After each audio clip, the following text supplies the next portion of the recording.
Esse convite chegou para mim como de forma muito honrosa e devo confessar que com um quê de vaidade.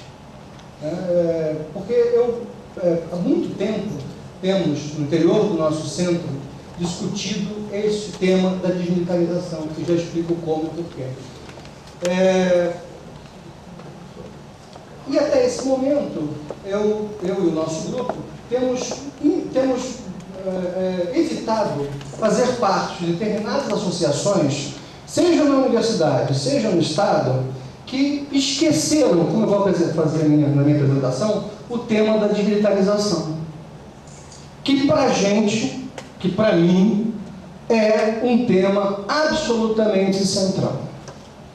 Não é o único, como, aliás, essa mesa aqui expressou, mas, muito certamente, é um sinal, é uma comunicação para a nossa sociedade que nós precisamos, na verdade, desmilitarizar as nossas ideias e partir para uma nova percepção do que vem a ser a segurança pública, da qual também foi aqui apresentada pelas pessoas que me antecederam na fala do Vicentini, uma nova visão dos direitos humanos, porque certamente os direitos humanos é a defesa da civilidade, a defesa dos direitos de todos e todas. Então, dito isto, eu penso que esse seminário marca de maneira firme o que creio poderá vir a ser o processo mais efetivo e consequente na construção de um novo modelo de segurança pública, que faça jus aos termos que deveriam, termos segurança e público, que deveriam nos remeter à proteção e respeito ao espaço público como lugar de todos e todas. Entendo assim, porque este seminário e sua elaboração foi feito pela e para as categorias de base. Neste sentido, e guardada as proporções, eu penso que iniciativas como esta seja mais importante que a Conferência Brasileira de Segurança Pública, que, aliás, não deu muita coisa, para não dizer nada, ainda que tenha tido boas propostas, mas que assim foi, e ainda que tenha parecido democrática, assim foi pífio, teve um resultado pífio, exatamente porque ela foi algo montado de cima para baixo. Quero destacar que, se eu tenho hoje algum conhecimento acumulado nesse tema, ele se deve principalmente pela convivência e partilha com operadores da segurança pública. O que eu aprendi de questões fundamentais, e aprendo todo dia, aprendi agora na fala dos senhores e senhoras,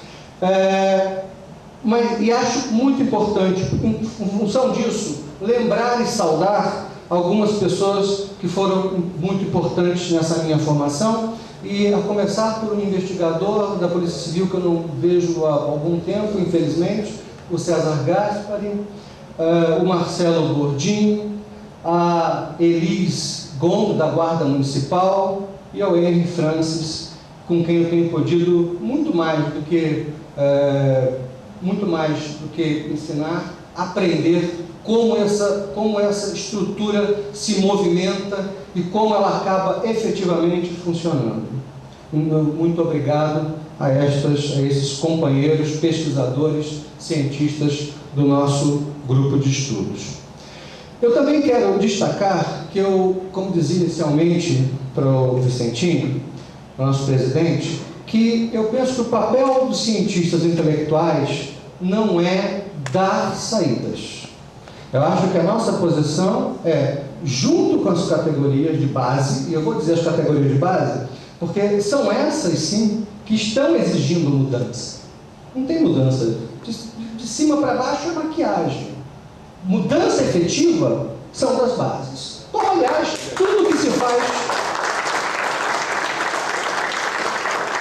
faz nesse país e em tantos outros só são efetivas quando as mudanças são de baixo para cima. Então, o papel de intelectuais, cientistas da universidade é de parceria.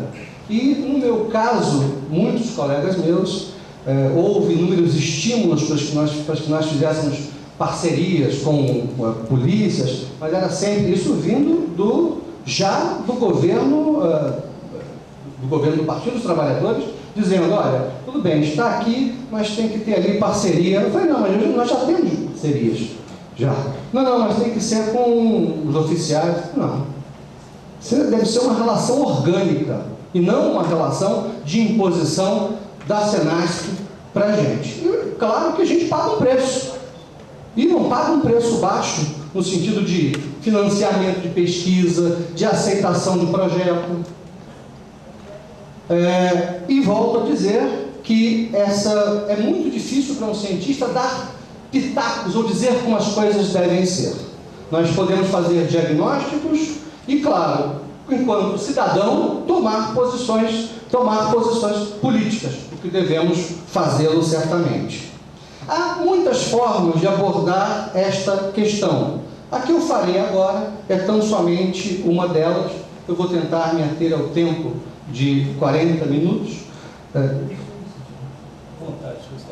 Não, à vontade eu não posso ficar, que eu falo igual o nosso presidente conversaria, na verdade. Eu ficaria aqui com o meu pai. Então, eu preciso dessas... Destaco ainda que qualquer conversa ou debate que não seja franco não vale a pena. Eu desde já digo isto, porque vou tocar em pontos que são polêmicos e sensíveis a todos nós. Não acredito, quer dizer, quem me conhece, me chamou para cá, sabe que eu não vim para ficar adorando a pílula e fazendo borogodó político ou burocrático. Bem, é claro que pensar em desmilitarizar as polícias é tão somente um primeiro importante passo para a reestruturação do sistema de justiça criminal, tema que, por ser muito amplo, eu não abordarei nesse momento, o que significa falar no sistema de justiça criminal como um todo. Então, no judiciário, no sistema penitenciário, eu vou me focar nas questões policiais. Mas o processo de desmilitarização significa, para falarmos de maneira efetiva e de uma mudança efetiva, significa, sim, também desmilitarizar a política. Esta mesma, que quando se sente com um problema, não aciona só a PM, aciona as Forças Armadas. Os senhores conseguem imaginar, em outro tempo, em que tínhamos oposição nesse país, um cenário como este? Eu não consigo. Agora se mobiliza o Exército e não, mas não tem outro jeito, não tem outra saída. Desmilitarizar a política, desmilitarizar a gestão da pobreza, confundir o PP, o PS, ou seja lá o que for, com policiamento comunitário, bem, eu acho que ninguém dos operadores que aqui estão, ninguém se engana com isso. Na verdade, isso não é policiamento comunitário, isso no caso do Rio de Janeiro, é a gestão policial da pobreza, colocando pobres contra pobres, porque é de onde vêm as categorias de base das polícias e da polícia militar. E significa, por fim, desmilitarizar o Estado, que, ao fim de tudo, é o grande produtor e mantenedor do atual modelo. Eu acho, e eu vou voltar a esse tema algumas vezes, porque o atual grupo no poder, o atual partido no poder, e me dirijo aqui com um enorme respeito ao professor Lemos, que faz parte, que é membro deste partido, e conhecendo as visões progressistas que o senhor tem, na medida em que, claro, o partido é sempre um jogo de interesses, assim como o Estado, com posições muito diferentes. Mas eu reputo que o senhor representa uma ideia mais original do que foi o Partido dos Trabalhadores, que, de certa maneira, se rendeu ao que havia já estruturado. Eu vou voltar a este assunto. Mas são basicamente essas questões que eu pretendo abordar. ou com base nessas questões que eu pretendo direcionar a minha intervenção. Talvez fosse desnecessário, mas não custa lembrar que o Brasil e as polícias sempre, ou quase sempre, foram utilizadas para a manutenção dos privilégios de alguns em detrimento de padrões de desigualdade social absolutamente inaceitáveis em um país que se pensa democrático. Não é à toa que, volta e meia, a figura ou a representação da polícia que se tem é a do capitão do mato, da milícia e, às vezes, do capanga, da guarda pretoriana, e não daqueles que defendem a cidadania, que defendem a população. Os desafios começam pela nossa tradição cultural autoritária, que produziu uma sociedade muito violenta. Aliás, um dos efeitos da desigualdade, ao mesmo tempo que serve para perpetuar a desigualdade.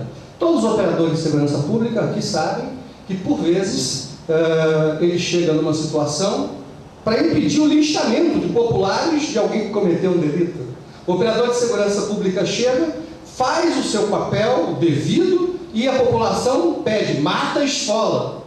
O que eu estou dizendo é que, meu caro Vicentini, é que nesse sentido, as polícias revelam o que há de mais perverso na nossa organização social. Ela é um sintoma, um efeito. E por isso é que me parece absolutamente fundamental que essas categorias, lutando por seus direitos, possam assim reverter, claro, não da noite para o dia, esse processo que nós observamos nas ruas.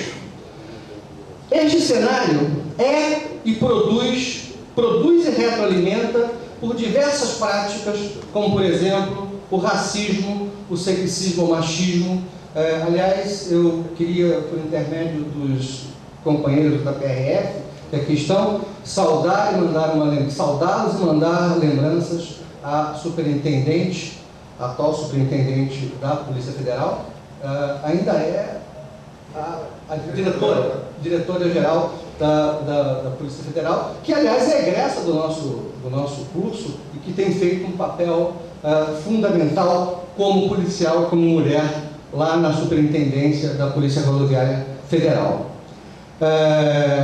Que o racismo, o machismo e outros ismos acabam organizando as relações sociais em geral e são elementos onipresentes em todas as organizações e instituições sociais, dentre elas as que compõem o sistema de justiça criminal. Ou seja, se nós temos uma sociedade violenta, racista e sexista, isso é reproduzido no interior das instituições e no interior de organizações. Não poderia ser diferente. Observe que eu estou aqui fazendo essa relação entre a sociedade como um todo, a organização social como um todo e as instituições em gerais, para dizer que muitos problemas das polícias estão dissolvidos nessa estrutura que nós estamos aqui tentando apresentar.